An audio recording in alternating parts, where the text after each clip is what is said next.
उन्हाळ्याच्या दिवसांमध्ये बऱ्याचदा उष्णतेमुळे स्वयंपाक बनवण्याचा खूप जास्त कंटाळा येतो. तर असा हा चमचमीत मसाले भात आणि थंडगार मसाला ताक तुम्ही सुद्धा नक्की करून प्या. बऱ्याचदा एकटी राहणारी पुरुष मंडळी असतील, बॅचलर असाल, तुमच्याकडे खूप जास्त भांडी नसेल, साधं सोपं चविष्ट काही करायचं असेल तर असा हा उन्हाळी बेत तुम्ही नक्की करून बघा. अगदी प्रत्येकाला कळेल अशा साध्या सोप्या सरळ भाषेत आणि भरपूर टिप्ससह रेसिपी दाखवलेली आहे, म्हणून शेवटपर्यंत नक्की बघा.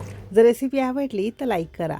अजून तुम्ही कुकिंग तिकीट मराठी चॅनेलला सबस्क्राईब केलं नसेल तर सबस्क्राईब करून बाजूचा बेल आयकॉन नक्की क्लिक करा. चला तर मग सुरुवात करूया.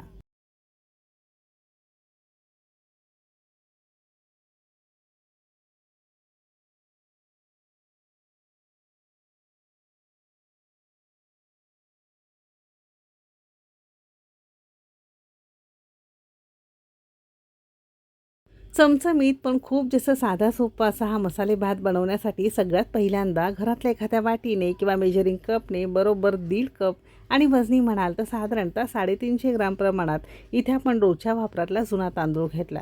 जर तुम्हाला छान मोकळा मोकळा असा सुटसुटीत मसाले भात आवडत असेल तर जुना तांदूळ घ्यायचा. थोडासा चिकट आवडत असेल अगदी कोणताही नवीन तांदूळ घेतला तरी सुद्धा चालू शकेल. आता तुम्हाला सुटसुटीत चिकट होण्यासाठी प्रमाण कसं पाण्याचं घ्यायचं ते सुद्धा पुढे व्हिडिओमध्ये सांगितलेलं आहे. आता याच कपने बरोबर पाव कप किंवा 50 ग्राम प्रमाणात तुरीची डाळ घेतली. तुरीच्या डाळीऐवजी मुगाची डाळसुद्धा वापरू शकता. डाळ आवडत नसेल तर फक्त तांदळाची खिचडी करून खाऊ शकता. एक 2 ते 3 पाण्याने डाळ तांदूळ स्वच्छ चोळून आपण धुवून घेतलेला आहे. आता यामध्ये भरपूर पाणी घालायचं आहे आणि 5-10 मिनिटासाठी बाजूला ठेवून देणार आहोत. तांदूळ भिजतोय तोवर मसाले भातासाठी एक छान मसाला तयार करणार आहोत, ज्यामुळे तुमच्या मसाले भाताला चव अगदी छान येते. त्यासाठी मिक्सरच्या भांड्यामध्ये 15 लसणाच्या पाकळ्या, 2 इंच आल्याचे तुकडे घेतलेले आहेत. लसूण पाकळ्या मोठ्या असतील तर कमी घ्यायच्या.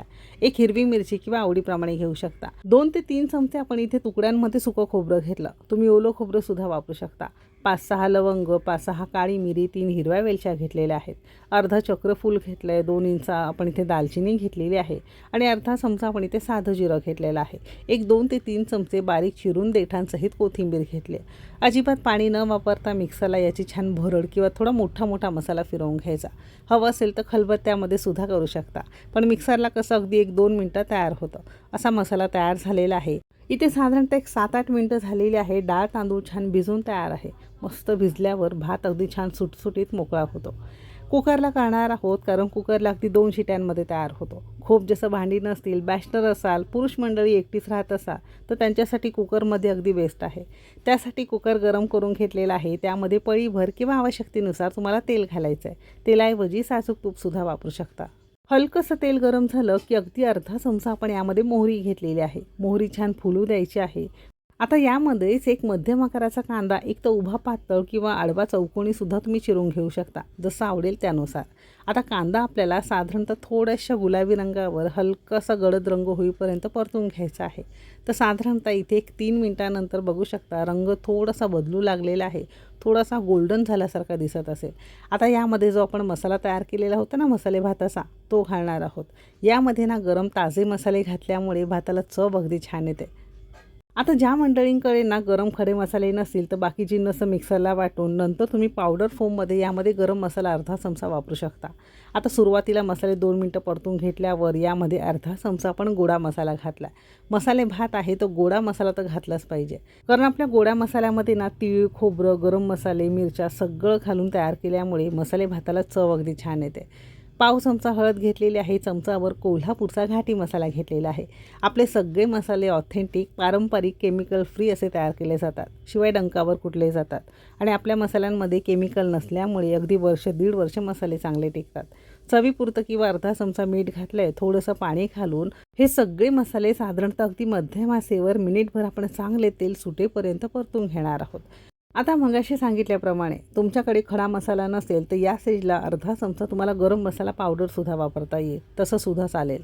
आता हे सगळे मसाले साधारणतः 2 मिनटं तेल सुटेपर्यंत आपण परतून घेतल्यावर एक मध्यम आकाराचा टोमॅटो तो सुद्धा बारीक चिरून घेतला. आता टोमॅटोसुद्धा काही सेकंदच आपण थोडासा वर खाली करून घेणार आहोत. असं छान याला 2 मिनटं मध्यम आचेवर परतून घेतल्यावर याला छान तेल सुटल्यासारखं दिसतं. आता यामध्ये अर्धा कप भिजवलेला हिरवा वाटाणा घातला. तुम्ही ताजा किंवा फ्रोझनसुद्धा वापरू शकता. आवडीप्रमाणे बटाटा आवडत असेल तर एक मध्यम आकाराचा बटाटा स्वच्छ धुवून सालांसकट फोडींमध्ये घातला आहे. थोडंसं गाजर घातलेलं आहे. तुमच्याकडे फरसबी असेल किंवा फ्लावर असतील तर त्याचे तुकडेसुद्धा तुम्ही यामध्ये वापरू शकता. सोयाबीन भिजवलेलं असतं ना वड्या, त्यासुद्धा तुम्ही यामध्ये घालू शकता. म्हणजे खूप जास्त पौष्टिक आणि छान चवीलाही लागेल.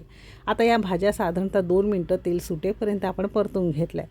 आता यामध्ये जो भिजवून तांदूळ घेतलेला होता ना, त्यातलं सगळं पाणी काढून टाकलं आहे आणि फक्त तांदूळ आणि डाळ आपण यामध्ये घातलेला आहे.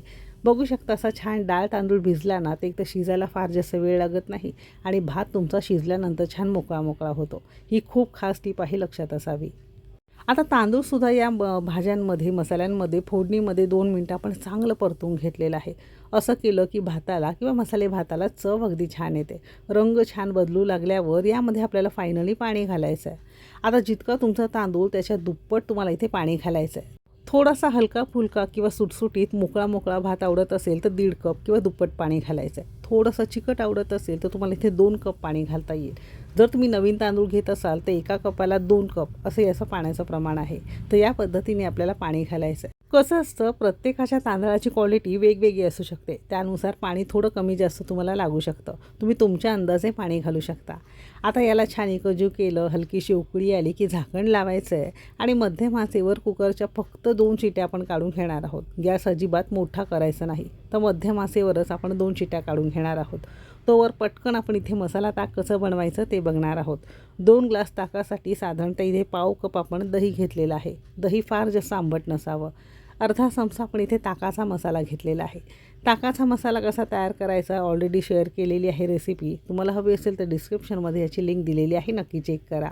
अगदी घरच्या घरी असा ताकाचा मसाला केला तर अगदी वर्षभर चांगला टिकतो, ते सुद्धा फ्रेशशिवाय. 2 ग्लास असेल तर त्याला अर्धा चमचा मसाला घातला आहे आणि चवीपुरतं किंवा तुम्ही तुमच्या आवडीनुसार मीठ घालू शकता. काळं मीठ, साधं मीठ कोणतंसुद्धा.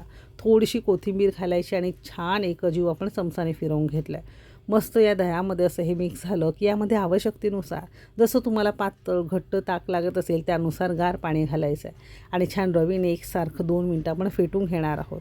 जितकं तुम्ही छान हे असं घुसळून घ्याल तितकं ताक चवीला छान लागतं. आता आवडीप्रमाणे तुम्ही यामध्ये काकडी किसून घालू शकता, भिजवलेला सब्जा घालू शकता, पुदिन्याची बारीक चिरून पानं घालू शकता. जसं आवडेल तुम्ही तुमच्या आवडीनुसार.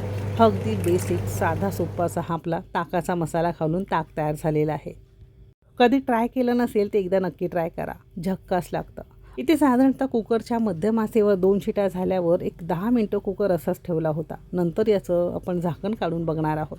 तर बघू शकता दिसायलाही अगदी छान दिसतो आणि मस्त चवीलाही अगदी छान लागतो.